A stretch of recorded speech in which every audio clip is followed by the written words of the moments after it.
Hey, this is Terry Bean. Today on Business Growth Time, we're going to be talking about the power of video and how you can be using it to make your business as cool as Tom Lawrence at Lawrence Technology Services. With me, as always, is my good friend Janet E. Johnson, where today the E stands for enlarging, because we're going to be enlarging our audience with video. Gave that a lot of thought, Janet. You could tell, right? I was worried about where that was going. Well, it could have been ED, right? And I didn't use that, so we're happy about that. They seem to fit. So, how are you? Good. I'm excited because I love talking video. I taught a workshop, Facebook workshop yesterday, and that's the main discussion was video. Well, let me introduce our guest, Tom, because he's going to be talking video. First time I saw Tom, and I don't know whether or not he knows this, was at first time I saw him. He may have seen me before. I don't know. It's a good question. Was at a Downriver event a couple of years back. Lisa Manini had spoken. Lisa's been a guest. She did the Hardwire talk on our show, and she was fantastic. But Tom was talking about technology, and he was talking a little bit about video there. And I was like, wow, for a geek, this guy is pretty sharp, pretty entertaining, and has a lot of great insight. It's okay that I call you a geek, right? You have a Linux podcast. Geeks are cool. Right? That's you have more geek cred than most people that call themselves geeks, right? So Tom's a great guy. He runs a really cool technology shop in the Detroit area, just south of the city. Tons of clients, does great work for them. But he's been using video for a long time. And what I love about how he does it is it's not just about the technology or the work he does. He mixes a lot of his own personality and his own flavor in, right? So Tom's that 360 degrees of life that I like to see people share, because that's how we really relate to people. So I'll stop talking. Tom, you start talking and color in the blocks that I may have missed that you want people to know about you. Well, I like to start with people buy from people they like. And the reality is of what I actually do every day, typing at a keyboard, not exciting. I enjoy it, but I'm self-aware that that's not exciting. I'm like, hey, look, did you see this new terminal command I can do? No one wants to see that. Right? There's a very niche people who want to do it. And those are the people that listen to my podcast where we actually get deep and talk about that, because that one's all for the deep and the geek crowd. So what you try to do is to make yourself more relatable is we try to humanize it. So we do a lot of food videos because, we all eat. And it's a relatable thing that even the strange people that are on the other side of this wall that I call my employees, we got to humanize all of it. So we create and just show what actually goes on. We do joke around a lot. We have a lot of fun together. We eat together. And if anyone's following my videos, we eat crazy spicy foods, and we've crushed food challenges. Like when they bring the waiver to the table, we're like, I'll sign it, but we don't need it. It's not going to be a challenge, We actually had a couple of restaurants that seen our videos, and they reached out to us and offered us some free meals to try to make something too hot for us to eat. I see Thai food, right? That's got to be a favorite in the office there. And you're always like, yeah, it was a nice try, but my brow isn't even sweating. Meanwhile, like steam's coming out of my ears watching the video. Yeah, the owner of the Thai place one time did it to the point where we were like, this is hard to finish. So it was a lot of fun. And we thanked him so much for it. We're like, you have to do that again. And so far, it's only when we can get a hold of the owner at the place that because the other people just don't understand. They don't understand the challenge that is us. Not everyone knows us there yet. But we're working on that. Janet, spicy food, you into that or no? No. Just not. No spicy food, no. but if it's mild enough, I can handle a little tweak. But yeah, I've watched Tom drink wasabi and like it's ice cream. I didn't have a hard time. I'd start sweating just watching. It was so funny, man. It's so funny. Now I have a question. So I love it. I love the concept. Okay. But what's the goal of the food videos? The goal of the food videos all the time is we're all wearing the same shirts, all have company name. You get this brand recognition. Why does Red Bull sponsor people jumping off cliffs? Why does Red Bull got guys on motorcycles all day? You don't even see them drinking the product. You just see Red Bull everywhere. So everyone knows what Red Bull Energy is. Their entire marketing, and they're a great company if you read about how they all came together and how they came up with their. Think about a company with a single product, and their entire marketing was, we're just going to do extreme sports and sponsor them. That would have, if it was a business model, you wouldn't have funded that. But as a business model, it's worth $3 billion. It's Red Bull's the same. Think about any single product company worth that much. They make kind of crappy tasting energy drinks that are full of caffeine. They don't taste that great.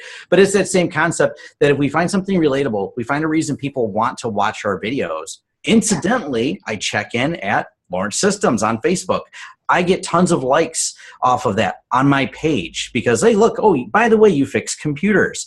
So it's that where I'm at it's the context of it. So if it's just me not in this doing something, it wouldn't be as much. So doing it while referencing and finding, hey, at our store here, we like to eat. People start understanding what I do. Because like I said, it's really hard to drive excitement in technology. People just want technology to work for them, and they're very, very agitated when it doesn't. We also try to keep a lighthearted pace inside here and keep a good culture like that because people call us with their problems. If you've met anyone who's worked at a help desk or a call center for any length of time, they're bitter people. Sure. Yeah, because you have nothing you're the problem. We only call your type of business when it's an issue, so we're not really happy about it. We're already angry by the time we pick up the phone. Exactly. So that makes a lot of sense. Yeah, so we try to be that more personal, keep reminding people that we exist. So that's a lot of the purpose of the video is just creating brand recognition and a reason to watch. Because if there's not a reason to watch, then you just go through, oh, cool, well, he's going to tell me about the latest Windows update. You're going to skip right over that because you're like, okay, it should just load. And if it doesn't load, I'll call you. If it does load, I got a job to do. Today on Lawrence Technology Systems, we're going to be talking about antivirus software. Woo! Yeah, no, I don't see it. You're right. And I apologize. I said Lawrence Technology Services earlier, Lawrence Technology Systems. So it's all good. And all those different Google searches, find me. We've had our website for so long and so many blog posts and keywords. We're even higher than Lawrence Tech University. As long as you don't add the word university, we're coming up first on search engines. You seriously? Yeah. So Lawrence Tech University is I don't know that it's a huge university, but it's a 3,000 to 5,000 person university with probably 40, 50 years experience at least. And it's a high-end engineering and architectural, although they've branched into other course offerings lately. So the fact that you're beating them is silly. It cracks me up. Kudos. So do you offer that kind of service to your clients as well? The technology, the SEO and the marketing side, because obviously you're doing such a good job of it for yourself. Yes, I do. I stay away from calling myself an SEO company. So we do web development, web design, and graphics work. But the way we do it is we really just preach content. I was doing this for a long time. I'm a huge follower of people like Matt Cutts who work at Google and follow a lot of what he posts. And he's been telling people for a long time, Google is coming down on anyone who tries to do all the SEO tricks. It's all about good content. Mm-hmm. If you're not doing good content, you're not doing readable content, you're not doing original content, you're going to fall down. Well, now that Google has finally came out with a lot of the latest updates, it's now breaking that. So we won't guarantee that BS of, we'll put you on the front page, we're going to do this. Every time I see any SEO company like that, I'm like, scammer. That's as soon as if you tell me you're going to do that, you're a scammer. Mm-hmm. If you want to produce good content and you need help producing good content, now we can talk. You say, okay, I really want to have the best content. I want to create, if I'm a plumber, I'm going to really get into making plumbing, even videos and how-tos and really putting a good website together to explain things and create good content so when people search, they find me. Now we can talk. And that's what I've done a lot of is really try to talk about things that people are interested in. People do Google problems with Windows 10 or like Microsoft Outlook problem. So some of my blog posts contain some of that. So that pushing of good content, long-form content, blog posts, and my pages have long-form, that drives the SEO. And we do help people with it as long as they're willing to look at it from that perspective. And we hook them up with content writers and marketing companies because a lot of times they don't have anyone to do that or they don't understand that they need to have someone like really good copy for them. I don't write copy. We just make sure it all functions. So we coordinate with other people. So we do it, but it's a coordinated effort, not like a wholly handed to us and we just make your company magic. Some people, that's what they want, the magic pill. Yeah, that doesn't necessarily happen. Yeah. Now I have a question. So the videos, okay. So you do this video content and you're doing some food videos, different types of videos, and you're putting those on YouTube, Facebook. How often are you creating this content and pushing it out? I try to produce 2 videos a week. Wow, that's a Sometimes lot. Mm-hmm. it depends on the content. Now I'll do a bunch of small videos. I don't know if I guess I can qualify them when we just have something funny we post, or something from a customer's site, which we always make sure we get permission before we post any video that's done at a customer or a client site. Okay. I was just at a big industrial complex and I got to talk to him. He's going to let me, he agreed yesterday to let me film some of the stuff we're going to be doing there, but I had to make sure. He's a very large industrial chemical company, so there's privacy concerns he has and whatnot. So, but back to the videos, there's different types of videos. Like if you look at the video, and one of them I think I sent you a link to was the one where we did a large cabling project where we built out an entire office for a new company in Detroit. So that video took months to produce all the content for the video, and then there's like 6 or 7 hours of editing time to produce all the cuts and everything else, because it started with like 100 hours of video because we did time lapses that I condensed down, cut out all the BS and boring parts, brought it down to the interesting parts to make it interesting to show how we build things. And that video is embedded on my website because it's also a video we use as a marketing tool when people say, can you cable my building? And that showcase video got me a much larger client now, because they said, I seen your guys and your shirts doing the work. You didn't just tell me, you didn't take some picture of something doctored up that you probably contracted out, because that's what they found out with the last guy. He didn't actually do the work he claimed. So it was that social proof. It's like they watched video, and I made the video kind of fun and entertaining, put some music, and watching guys dance around on a time lapse is kind of fun. So I try to produce a couple a week, but sometimes I produce one really good video or an in-depth video like that too. I just did some on my YouTube channel. I focus on the more in-depth tech videos. The Facebook is always ones that are more relatable to people. And I mean, and you're a pyro. I don't know how to call you any other thing, right? You're a pyro. You could be arrested at any point. Yeah. But you like fire, right? So you have. I'm sorry if you're only listening, because if you saw his face, you would know. So there's fire and danger, and you're a motorcycle guy, and you're a recumbent bike guy, and you're somebody that cruises around on both of those bikes and take some pretty cool video and do food. So what other topics have I may not have seen? Obviously tech, I got that. Yeah. So the other things we go to is sometimes me and my wife make videos. So I made the potato gun, I don't know, last week. I don't know if you've seen that. I saw the potato gun, yeah. We decided that me and the kids did it. We do. I saw that one. Mm-hmm. Yeah. So we brought it in the house, and I still got to do the how-tos. I actually filmed it, and we just didn't finish it. I filmed the how-to video for building it, but then it got pushed back on my editing because I got some other projects. Sometimes I actually, because the videos don't directly make money, they generate business for me, and that's why I get caught up sometimes. Even though I've got 8 employees, I sometimes need to do things to set up projects to make sure that everyone's busy and all the parts are ordered. But I'm going to edit the potato gun video. The fire stuff, we have a few more things planned on that, because I'm probably going to re-release the one where we did the Roman candle Gatling gun. That one was pretty fun. And we just bought off Amazon. I'm going to do an electronics how-to. So part of my background isn't just tech as in computer tech. I also used to be a TV repair technician. So I'm familiar with working with high voltage and some of those. And we just bought some high voltage converters and we were playing with them. I'm like 70,000. Playing with them. Converters. Oh yeah. We had sparks all over the place. It was great. So I'm going to do some videos with those. We're not sure what all we're going to do with them.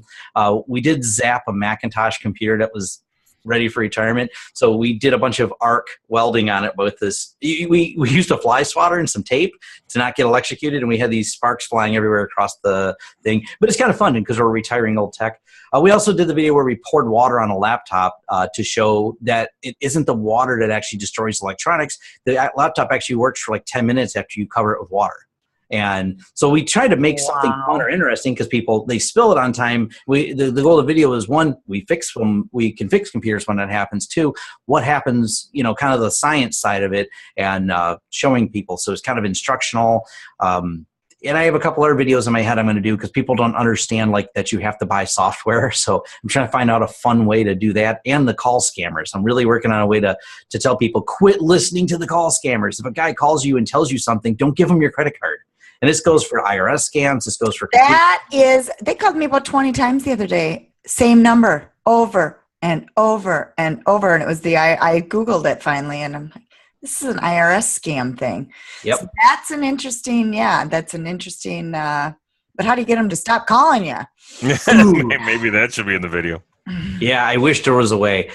We troll them a little bit because they have an Indian accent, so we like Indian food, so we always ask them for recipes. We say, we'll go a step further and check my computer after you give me your recipe. I really want a good curry recipe. And they usually get so aggravated with us. Oh, that's great. That's really good. Oh, that's awesome. So let's talk a little bit about, so we've talked about marketing. Now, you do sound like you treat your Facebook video a little bit different than your YouTube video. There was a recent post by Mari Smith that just came out yesterday, and it was talking about how social video generates 1,200% more shares than text and image combined. Very much so. That's huge. So how are you treating your Facebook versus your YouTube? Do you treat those differently? And yes. So we do cross post. So if I produce like the t-shirt video, it went up to YouTube, and it's going to go up to Facebook. Well, it did go to Facebook. So that's a video it's relatable, it's social, so it goes on both. The views you get on it really go. Now, I did that on my personal page because I have a lot of people that know me personally. That one actually didn't go on my business page. But the ones that do go on my business page, let's take the Pokemon video, because that one I think it's got like 20,000 views. I spent $10 promoting it. You spend $10 or $20 promoting text ad, you're going, oh, cool, I got a couple impressions and no clicks. I got major engagement, and that's, of course, the goal isn't just the views, because you can buy the views all day. You want engagement, you want people commenting on it, and it actually did much better on Facebook than it did on YouTube. So I kind of treat them different because it's a relatable piece of content. Pokemon was a hot topic for a couple days, so I struggled. As soon as it came out, I'm like, I'm doing a video on this because get while the getting's good. And I knew the company Niantic, who was behind it. We made jokes in the office. They're gonna screw this up. They're gonna screw this up. Oh, they screwed it up. Because no one's even talking about the parks are empty again. All the people are sitting back behind computer screens. Yeah. So you look at that differently. Now, I actually do better on my YouTube channel with my long-form, deep content. So some of the videos that have like 100,000 views or more is videos I do on firewalls and really deep topics for super technical items. And that is a marketing tool in a different way. So the people I want to engage with on there, one, they're just people who really want to get deep and technical with Linux and things like that. But actually, I drive a lot of business from it. When people see that I made a video, and it's me talking for an hour and 19 minutes, I think, about firewalls. And it's all, tutorials, command line level stuff, but that has drove so much business to me because we can work on these things remotely. So I've had people even out of country that have contracted me to then configure their software. I've had IT companies, I've had some large companies, I've set up, site to site. And what it is their IT department watching it, and either they figure out how to do it by watching my video, or they go, you know what, this guy's an expert. And one of them just put me on retainer while they went through the process of setting it all up. They just paid me to be on call between these hours on a Saturday. And I said, cool. They never even called. I'll collect money for that all day. So those type of videos, because they're deep, heavy, technical content. It's a how-to, right? Yes, it's a how-to video. Yeah, so that's a big search on YouTube is how-to videos, and a lot of people have found you that way through those videos. And long-term, they're going to keep finding you for that video you did in the past, whereas Facebook tends to be a shorter, you'll get a lot of action, but yet not as long-term necessarily. Okay. Yeah. Cool. Yeah. So not as long-term on them. And you're just trying to be personable on Facebook, because my majority of my really deep geek friends, matter of fact, even my employees aren't on Facebook. They don't like social media. Most technicians you meet don't do social media. They're not social. Because they know better. Most people that work at McDonald's don't eat at McDonald's either. Yeah. Most people that are deep in the tech field are not social. They are very deep into exactly what they do. They're highly focused and really talented, but they don't do social media. Like I said, a couple of my employees they're really, really talented for exactly what they do, but they don't think about social media. They don't think about producing videos. That's the stuff that goes on. That's what they're making sure that other people's Facebook works and their computer works. They're not interested in that type of engagement.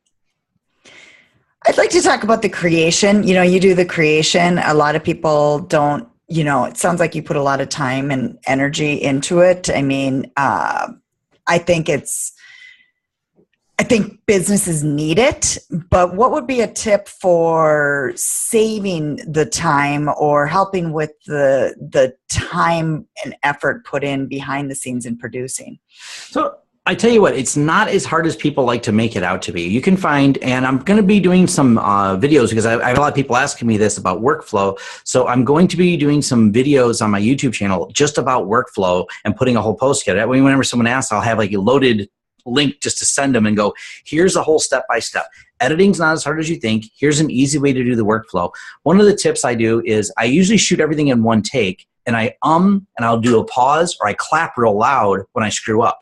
And what that does is you just got to look at the audio in the track and go, yep, that's where I screwed up. I clap and pause. And then I can take what is a 15 or 20 minute video and it cuts down my editing time. I don't have to rewatch it. I just know where I screwed up. I'll screw up a number. I'll screw up something I said. And that way I can just do it all in one take and I just cut out the video. The other weird trick is I say something dumb and I just freeze where I'm at, clap, but I never move. That way when I do the cut, I didn't move and you don't notice it. You don't even know how many cuts there are. I've showed people, I'm like, I cut like 8 seconds here, 4 seconds there, and like you can't tell because if you pause and just freeze your face, no one notices the little skip. They just assume it maybe was a video glitch. But if I was here and over here, suddenly there's a jump. So you can take the video, come up with what you want to say, stare at it. One of my friends had a great tip. He sets a bear on top of the video because he talks to the bear on the camera, and because he can't stare at a camera because he doesn't feel like he's talking to someone. So he sets something on there. Another person said they clip on a picture of their friend that they are talking to, whichever friend. One guy had a whole collection. He goes, whatever I want. He goes, I stare at it and I put it on there, and you just talk to the camera. You're looking at the person. It's like you're telling that person the story, and it helps you get the story out. Then your production gets a little easier. If you mess up, don't start over because then you want to start over the whole thing. The video editing software is getting easier and easier. The one I'm going to be looking at is a tool called OpenShot. It's really easy just to take and cut, slice, export. Done. I think the latest version, I got to download it, even has a button that says send it right up to YouTube. So you can put a description in. So it's all in consuming, which means there's not a lot of work going into it. And all you have to do is come up with a story, tell it to someone. I've love Casey Neistat is one of the most amazing video producers on YouTube out there. He's been speaking at a lot of events. The guy, where he's lacking in some technical stuff, he just grabs a whiteboard and draws stuff for people. And it's like so much easier. People try to get into screen grabbing and doing all this technical stuff. He grabs a whiteboard, points the camera on there. I love this other guy. He came up with videos called Engineering Explained.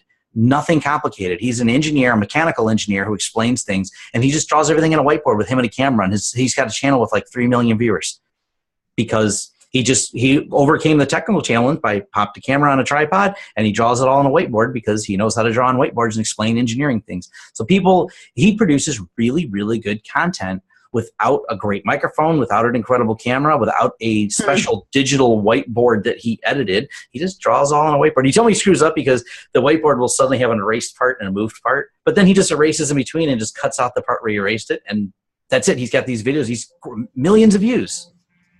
So that's kind of the tip. It's not as hard as you think. Grab a whiteboard, grab a camera, OpenShot for editing. I'm going to do some reviews on it, but it's just cut out the extras. What do you think about live video, Facebook Live? We talked a little bit before we hopped on about YouTube Live is out now. Periscope obviously is. I think Meerkat's gone. Is Meerkat dead? Did we have a postmortem for Meerkat I yet? think it died. As far as I know, I killed it before it died, so I don't know. It was dead to me for a while. Actually, it was never live to me because it's Apple. I'm sorry, live video, please. So I think it's a way to drive people to you in engagement, because most of the live comes with a million notices. So I turned it off right away in Facebook because I'm like, I knew too many people and they're going live all the time. So my Facebook, which I try to use to interact with people, became 60, 70 notices in an hour, and it's all these people that went live.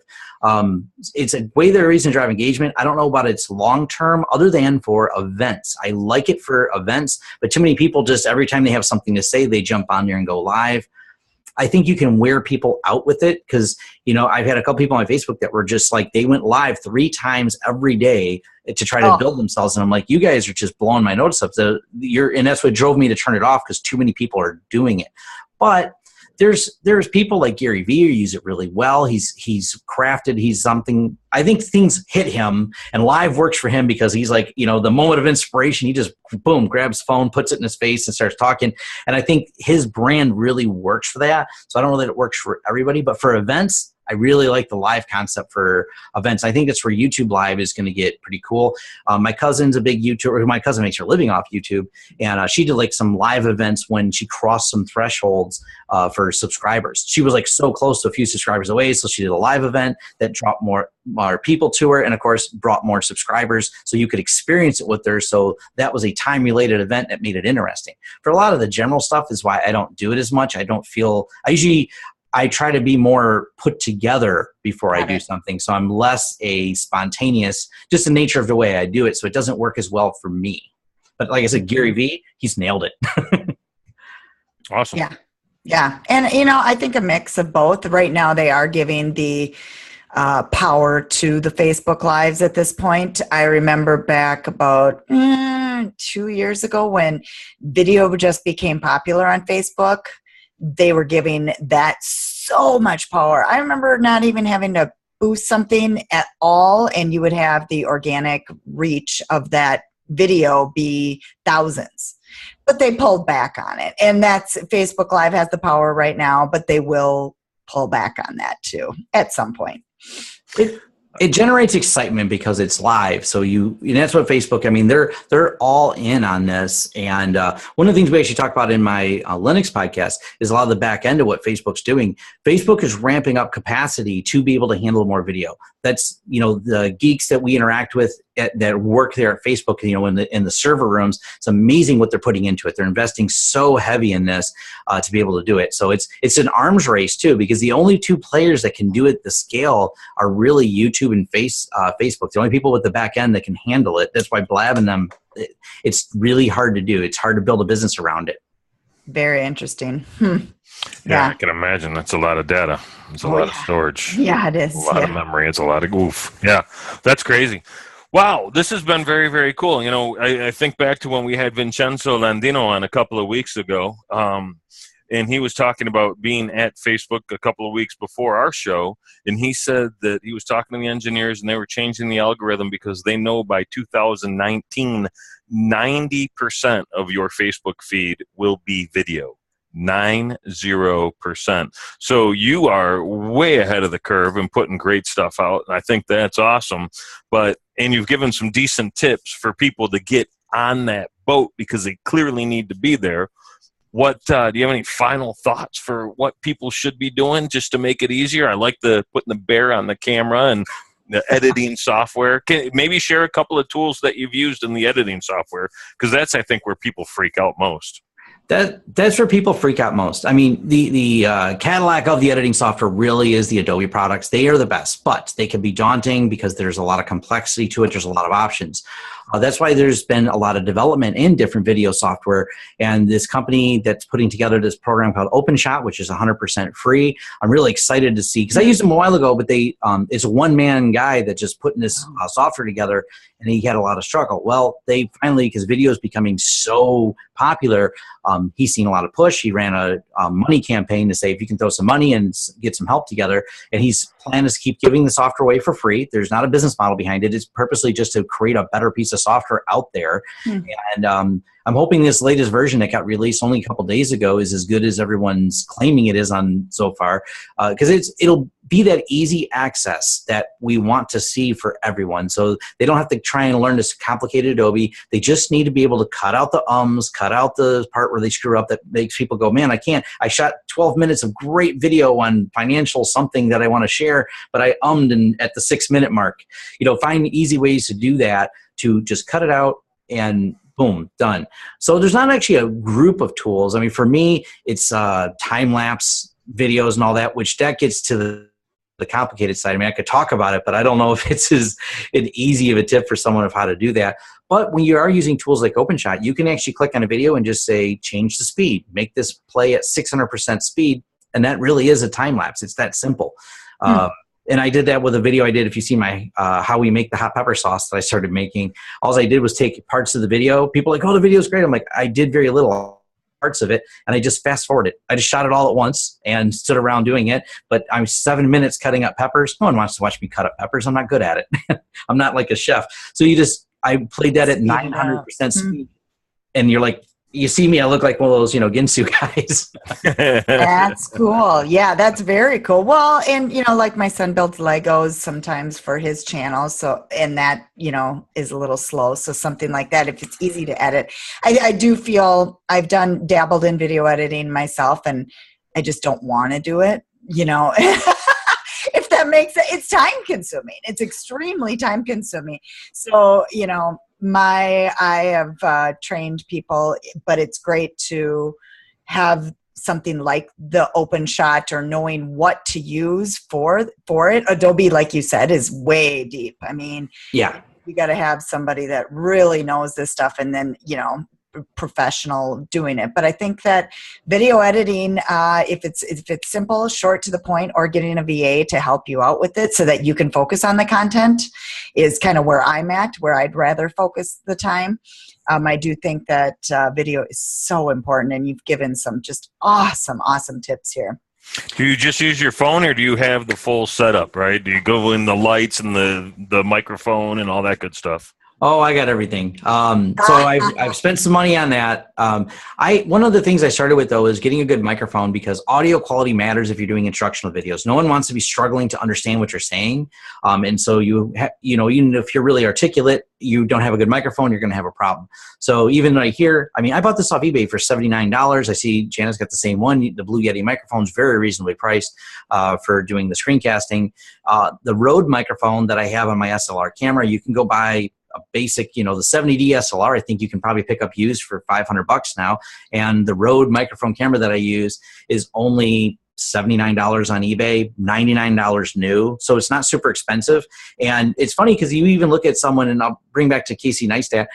Here's a guy who is he is by far the biggest vlogger on YouTube, speaks to all the major events. The guy just has an amazing channel, and that's exactly what he shoots with to this day. He's got so much money. He does work for Mercedes. He does all the work for the place. And all this stuff's just filmed on a Canon 70D with a Rode microphone that he paid $129 for. He went a little bit step up from the one I got. And that's because he does so much work outside. Because he rides a skateboard and talks into a microphone. It's kind of fun to watch him do that. Wow. So he's got one that cuts all the wind noise. Okay. Yep. And I'm a big believer. I'm with you. Sound is sound is definitely the number one. Because like you said, if it's hard to hear and there's fuzziness or anything, you turn it off. You're done. Yep. This bodes well for me because I sound way better than I look. That's good. I'm happy. Well, on that note, tell us where we can find you. So you can find me at lawrencesystems.com. Everything from there, or Google Thomas Lawrence, and you usually will find me somewhere between my thomaslawrence.com, which just has a little bit of a bio information for me, but it's got links back again. But mostly, I tell everyone to go to lawrencesystems.com. Everything from there, you can contact me, my Facebook page and everything else, my personal page. I have no problem with people friending me on Facebook and shooting me messages. I like engaging and talking with lots of different people about different things between video or tech stuff. And Terry knows, anytime you message me on Facebook, I don't sleep. I'm just like, I always message people because I always have a lot of conversations going at any given time on a lot of different channels. But pretty much Facebook is the easiest way to find me, Facebook and my website, lawrencesystems.com. And for the super geeks, when's your podcast and how do they find that? smlr.us. If you are into Linux, SMLR podcast is for you. We actually got rated as they did a top 5 list of podcasts. We were pretty excited. We got rated on there by another Linux review place. We get about 14,000 unique viewers a month, which is not bad. So that's our audience for our downloads and everything. So it's been, we've built it up over the years. We take really deep dives into deep technical stuff. I don't always post as much about it on my Facebook because I don't have my Linux friends, as I call them. They aren't on Facebook. There's almost like, we hardly have any views on the page. So it's like, how do you have that many views? And you look at our Facebook page for our podcast. I'm like, because none of the people who like that content are on Facebook. Yeah. Where your audience is. Total sense. We know where our audience is. Yep, exactly. Awesome. Well, we appreciate your time. This was really, really good content. And I really hope the audience takes action here. That's the key. It's like, get over yourself, get over, being worried about being in a video and just do it. Just do it. The first one isn't going to be necessarily the best, if you haven't done it before. But the more you do, the more comfortable you get. And like you hear people say this all the time. I listened to the interview you did with the other guy too. He said the same thing. You can just grab your phone. It's amazing. He said even the Bentley commercial, they shot it on a cell phone. This is not that hard. One little tip though, if you're on the cell phone, you can grab a Magic Jelly. It's called Jelly Magic. It's a phone holder. It's really kind of cool, and it creates a mount for your phone that'll attach to different things. So you can just attach your phone to a chair. They're pretty cool. That's what I use on Amazon. Yeah. What's it called, Janet? Well, I call mine a spider. I don't have it right here, but I just call it a spider. It's not really, because it looks like a spider. It has 3 Oh, legs. yeah. It's like a little mini tripod that's all. The company that makes it's Joby, Joby. I had to think about it. I look over here. I have mine sitting right over here. Yeah, Cool. Yeah, I have a similar thing. That's awesome. Yeah, and I totally agree because stability makes a big difference with it.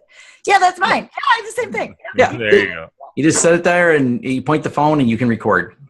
That's cool. Yeah, my tip is I put it up higher though, because women want to be looking up, not down. Well, you don't want to look up people's nose, and that's what people understand. So I did photography for a number of years. That was something you never come at a low angle. It's referred to as a sinister angle. You don't, I did wedding photography. You always came from above because no one wants to look up at anyone's nose. It's not. And you see it all the time on Snapchat and stuff. I'm going to keep that in mind. All right. Yeah. Where do they find us, Janet E. Johnson? The easiest way is businessgrowthtime.com. And then there's also the iTunes, businessgrowthtime.com/iTunes. And then we have a great Facebook group. Just search us on Facebook, Business Growth Time. There you go. We're cleverly hidden in the business growth time space. I like that. All right. Great show, Tom. Thank you so much for joining us, sharing all that wonderful content. Janet, excellent questions. And to the rest of you, we'll look forward to seeing you or hearing from you real soon. Have a great day.